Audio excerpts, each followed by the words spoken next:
Good morning from Lama hotel. अनि हामी चाहिँ रेडी भइसक्यौँ। हिजो साँझको डिनर यस्तो राम्रो एकदम मिठो थियो। हामीले हाम्रो ट्रेक सुरु गरेदेखि आज हिजो सबसे मिठो चाहिँ खाना थियो हिजो। अनि हामी चाहिँ उयो घरमा बसेको कस्तो राम्रो तातो छ, तर चिसो पानी चाहिँ छैन। वाइफाईको लागि चाहिँ 300 तिर्नु पर्दो रहेछ। अनि त्यो चाहिँ कार्ड दिनु हुँदो रहेछ। अनि हटस्पट पनि अन गर्न मिल्दैन, अनि एकजनाले मात्रै चलाउनु मिल्दो रहेछ क्या त्यो चाहिँ। अनि त्यसैले किनेर मैले खासमा मलाई निड पनि थिएन। अनि तातो पानीको लागि चाहिँ पैसा लाग्छ भन्दै हुन्थ्यो। अनि हामी चाहिँ नुहाउँदा पनि नुहाएनौँ। अनि त्यही हो, किनभने मैले हिजो नुहाइसकेको थिएँ। अनि यहाँ नुहायो भने त फेरि हुनसक्ने पोसिबिलिटी थियो, किनभने मेरो धेरै नै पसिना आएको थियो हुन्छ। अनि ट्याक्क वाइप्स युज गरेँ मैले, त्यही हो।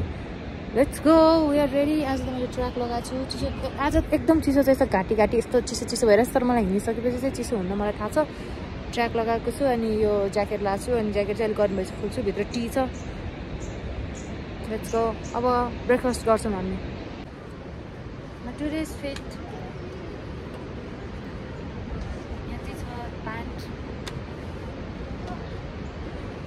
अनि हिजो होइन, म चाहिँ यो होटेलमा सबैभन्दा अगाडि पुगेको, मलाई कस्तो खुसी लाग्यो। यस, म एक्लै चाहिँ हिँडेन, किनभने यतातिर केही आएर मलाई खाइदिन्छ भनेर डर लाग्यो। त्यसैले चाहिँ म टिचरसँग हिँडेको। अनि टिचर हाम्रो अगाडि हुनुहुन्थ्यो एकजना, अगाडि जो हिँड्छ त्यसलाई गाइड गर्नलाई। अनि म मात्रै, अरू त त्यस्तै भयो, अरू चाहिँ के भएन, मजाले हिँड्यौँ। हियर इज आवर ब्रेकफास्ट, रोटी तरकारी चिया। तरकारी लास्ट राम्रो छ।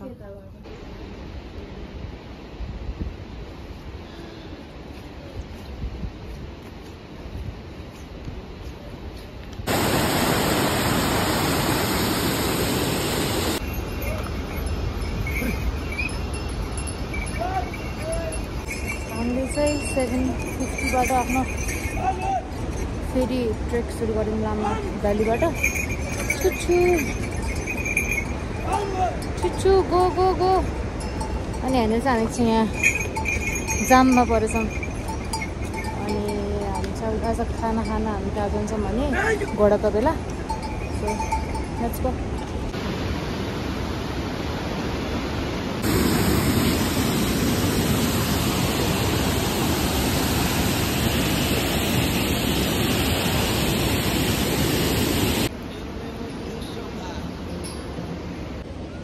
म हिँडेको 1 घन्टा 10 मिनट भयो पुरा। अनि बिचमा चाहिँ मेरो एकदमै नाक दुखिरहेको थियो। अनि त्यसरी चाहिँ मैले यो सल निकालेर फेरि, अनि अहिले चाहिँ अलिक ठिक भएको छ, न त त्यस्तो खतरा नाक दुखेर। न आम फिलिङ बेटर। 1 घन्टा 10 मिनट हिँडेपछि चाहिँ हामी आयौँ यहाँ रिभर साइड। यता छ रिभर, यो भयो रिभर। अनि यता त्यो चाहिँ माउन्टेन छ। माउन्टेन देखेको छैन, अझ क्लियर भयो भने देखाउँछु। 1 घन्टा 10 मिनटपछि यो आयो। अहिले चाहिँ नाक ठिकै छ, तर त्यो पनि म नाक कभर गरेर नै हिँड्छु अब। घोडा तबेला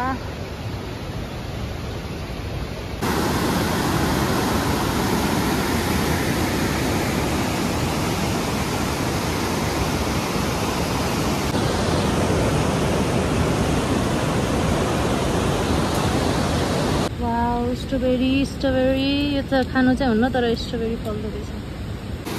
अस्ति भक्तपुरको मान्छेहरू बग्नु भएको चाहिँ हिँड्दैछ।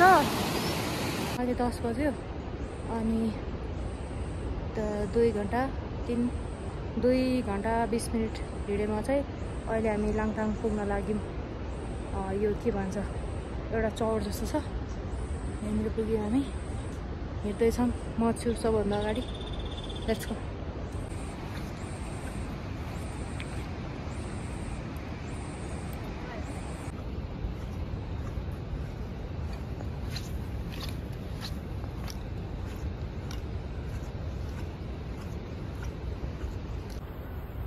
अलिकति देखेको छ। Let's go forward. हिँडौँ। यहाँनिर चाहिँ हल्का पोखरी जस्तो छ, दलदल पनि हुनसक्छ। यो घोडा तबेला पुग्नुभन्दा अलि अगाडि यस्तो छ। घोडा तबेला पुग्न लाग्दा चाहिँ यो पुल आउँछ, यो तरेर अझै जानुपर्छ।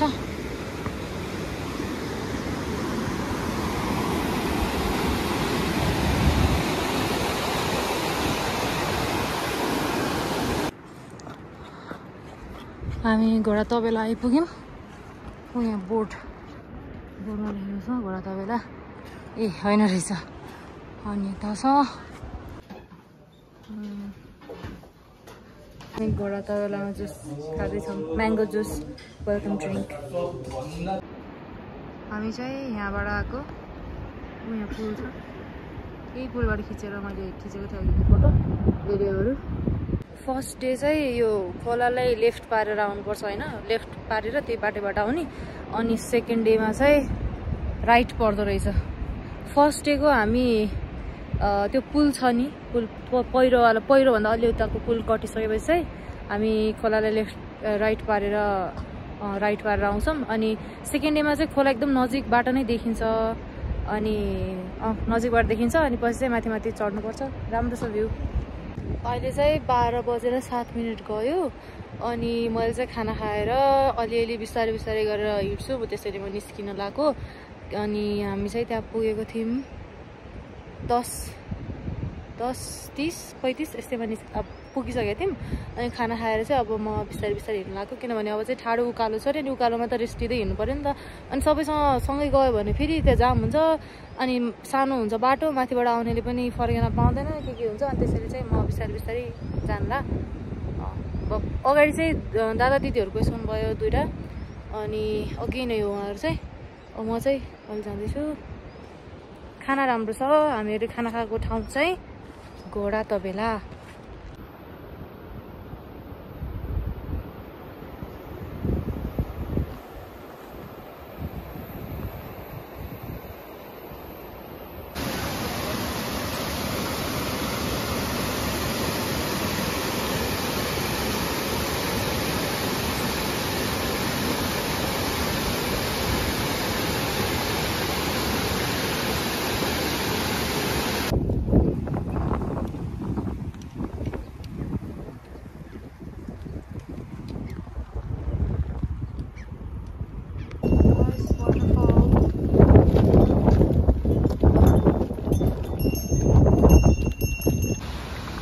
यस्तो सानो सानो रोड छ, कसरी जानु?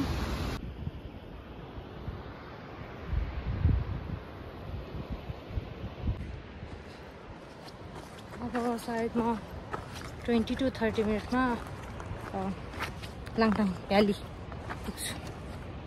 We are trying Seabok what?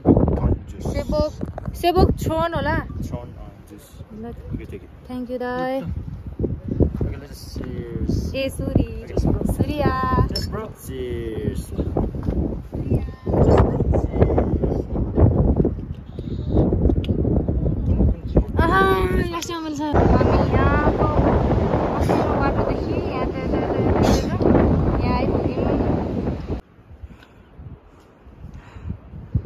Langtang guys चौरहरू थियो कि ठुल्ठुलो फराकिलो, त्यसमा चाहिँ एकछिन पल्टेर 20-15 मिनट सिबोक ट्राई गरेर आउँदा चाहिँ मेरो टार्गेट के थियो भने 2 बजेसम्म यहाँ पुगिसक्ने होइन।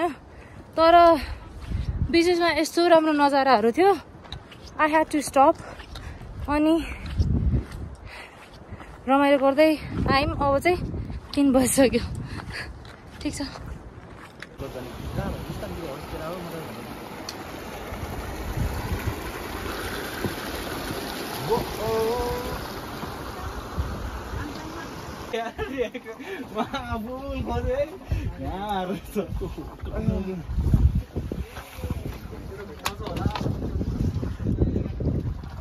हामी लाङटाङमा पुग्यौँ 3:50 भयो। हिँड्यौँ यहाँ आउला भन्दा धेरै टाढा रहेछ। Finally we arrive. एकदम राम्रो छ। अनि हामी बसेको होटल चाहिँ एकदम राम्रो छ, एकदम राम्रो काठको बनेछ। अनि यहाँबाट भ्यू पनि एकदम राम्रो छ, मेस्मराइजिङ। फेरि मैले सबै कुरा चाहिँ मैले भिडियोमा किन देखाएको छैन भने चाहिँ किनभने आउने मान्छेलाई पनि एक्साइटमेन्ट होस्, के होला भन्ने। अनि मैले सबै देखायो भने त फेरि मजा नै आउँदैन।